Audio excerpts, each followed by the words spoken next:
Hello, everybody, and welcome back to my channel. Today, I'm going to be starting up the second part of the 11th chapter of the Factors Which Shape the Soul series that talks about knowing the God who sends powerful delusions. But before we continue this topic, let us read 2 Corinthians chapter 6, verse 14 to 16. Do not be yoked together with unbelievers. For what do righteousness and wickedness have in common? Or what fellowship can light have with darkness? What harmony is there between Christ and Belial? Or what does a believer have in common with an unbeliever? What agreement is there between the temple of God and idols? For we are the temple of the living God. As God has said, I will live with them and walk among them, and I will be their God, and they will be my people. The verse here states that one should not be yoked together with unbelievers.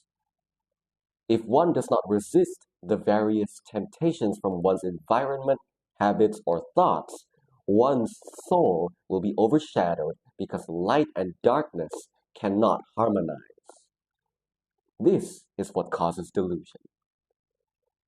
When people are demon-possessed and become mentally disturbed or commit crimes, they usually go through 5 different stages. In the first stage, the unclean spirits invade through negative ideas or thoughts. The thoughts take control first.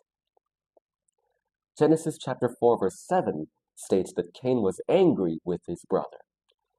Therefore, God told him to have power over his thoughts. In addition, Genesis chapter 6 verse 5 reveals that God was disappointed with man because all the inclinations of his heart always resulted in evil. Thus, evil thoughts rule first. Jeremiah chapter 6 verse 19 confirms, Hear, you earth, I am bringing disaster on this people, the fruit of their schemes, confirming that all calamities are caused by negative thoughts. Isaiah chapter 3 verse 9 also reveals, The look on their faces testifies against them. They parade their sin like Sodom. They do not hide it. Woe to them! They have brought disaster upon themselves. People wreak havoc through their thoughts. How horrible. In the second stage, one becomes obsessed with these thoughts. Introverted people, who usually think deeply, cannot go beyond their negative thoughts and eventually become obsessed with them. In the third stage, one becomes depressed. Once the thoughts become an obsession, one becomes depressed.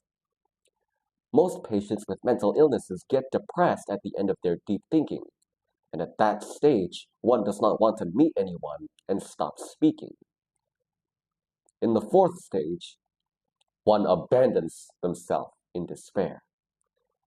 Whenever one starts to hate meeting others and becomes quiet, then despair, at that stage of self-neglect, they start to either think about suicide or experience mental disorders.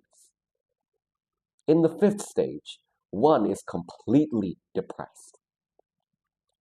Either the person dares to commit suicide and harm themselves, or has a mental disorder from which recovery seems impossible. An introvert may appear to have a good heart, but he's actually so stubborn that he does not want to listen to anybody. Once that person becomes obsessed with their thoughts and becomes depressed, they cannot come out of themselves anymore, which has terrible results. This is how unclean spirits work in man. Therefore, it is great faith to be able to resist the deception that comes to a person. The power to resist powerful delusions from this world comes from believing that what comes from heaven is greater. one must know that God sends powerful delusions whenever he chooses an abomination from his sight. In Genesis chapter 1, God, upon the creation of the sky, did not say it is good, because that was the place governed by the devil. A place that God could not recognize as something good. Hence, the word of the Bible states, "Be as shrewd as snakes and as innocent as doves." A snake is an animal that fights its enemies, while a dove avoids them. Both are aware of their enemies, but one attacks and the other avoids. In other words, one should fight enemies, but must avoid evil. One should not befriend evil people and mingle with them. Some people have their philosophies and thoughts and join in demonstrations, but others mingle in the crowd without having any thoughts or ideologies. These are the blind followers. This applies to the spiritual life as well. Some people fast for no particular purpose just because other believers do it. They don't act according to God's will. They believe that if they fast, God will give them what they want. That is why God allowed those who wanted to live with their sinful desires to do so. He brings temptations that encourage them toward that direction. God helps a person when his desires nourish him. Even Psalm chapter 89, verse 20 states, "I have bestowed strength on a warrior." God added the power that could help him to the one who had the power. God does not say he will help those led astray by their thoughts. Also, James chapter 4 verse 8 said that if anyone draws near to God, he will draw near to him. So, if people reject God, he will reject him. If people acknowledge him, he will acknowledge them. In addition, Jesus said, "I will give you the keys of the kingdom of heaven. Whatever you bind on earth will be bound in heaven, and whatever you loose on earth will be loosed in heaven." Matthew chapter 16, verse 19. God also said, "Call to me, and I will answer you, and show you great and mighty things which you do not know." Jeremiah chapter 33, verse 3. God will react according to how people seek him. One's deeds may be abominable in God's sight, but he does not forcibly stop them. He only brings more delusions. That is why whenever one falls into temptation once, the chances of falling again increase. But when one has a heart to thank God, he seeks to thank him more. 2 Thessalonians chapter 2, verse 11 to 12 says, "For this reason, God sends them a powerful delusion so that they will believe the lie, and so that all will be condemned who have not believed the truth, but have delighted in wickedness." To those who would not believe, God brought more delusions to dissuade them from believing. 1 Kings chapter 22, verse 20 to 23 says, "And the Lord said, who will entice Ahab into attacking Ramoth Gilead and going to his death there?" One suggested this, and another that. Finally, a spirit came forward, stood before the Lord, and said, "I will entice him." "By what means?" the Lord asked. "I will go out and be a deceiving spirit in the mouths of all his prophets," he said. "You will succeed in enticing him," said the Lord. "Go and do it." So now the Lord has put a deceiving spirit in the mouths of all these prophets of yours. The Lord has decreed disaster for you. To liars, God deceives even more by sending a lying spirit so that they will lie even better. Ezekiel chapter 14, verse 9 says, "And if the prophet is enticed to utter a prophecy, I, the Lord, have enticed that prophet, and I will stretch out my hand against him and destroy him from among my people, Israel." God will bring delusion even to a prophet. God tempts someone with an explosive temper to lose self-control even more often.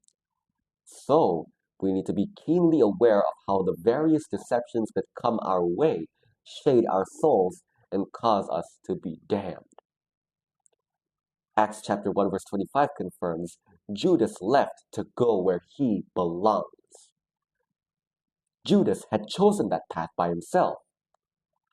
Additionally, John chapter 13 verse 2 reveals, "And the devil had already prompted Judas, the son of Simon Iscariot, to betray Jesus."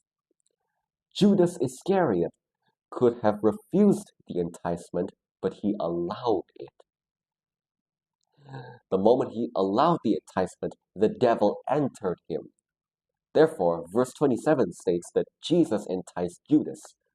What you are about to do quickly. Then Judas immediately went to carry out his intention and sold Jesus. As a result, Judas hung himself on a tree. How did this happen? Acts chapter 1 verse 25 explains that Judas Iscariot chose it to happen that way. Therefore, one must know that God will send delusions whenever one is enticed. So, one must have the right to resist any enticement. We must know into which seductions we have fallen. We must also know how much they shade and torment our souls, and then be strong enough to resist them. If one wants to overcome sins and enticement, he must be filled with the Holy Spirit more than anything else. Just as darkness vanishes before light, the state of being filled with the Spirit is the power to destroy all the dark factors that come our way. The fullness of the Holy Spirit is the only power that could divert us to God-oriented goals alone. It is the Holy Spirit who leads us into the truth. Although we believe in Jesus, we used to think that it is God's will when we fall ill. However, the Holy Spirit leads us to healing because Jesus heals. He leads us to salvation because Jesus saves. He leads us to life because Jesus gives life. One can overcome any enticement that comes his way only by the guidance of the Holy Spirit alone.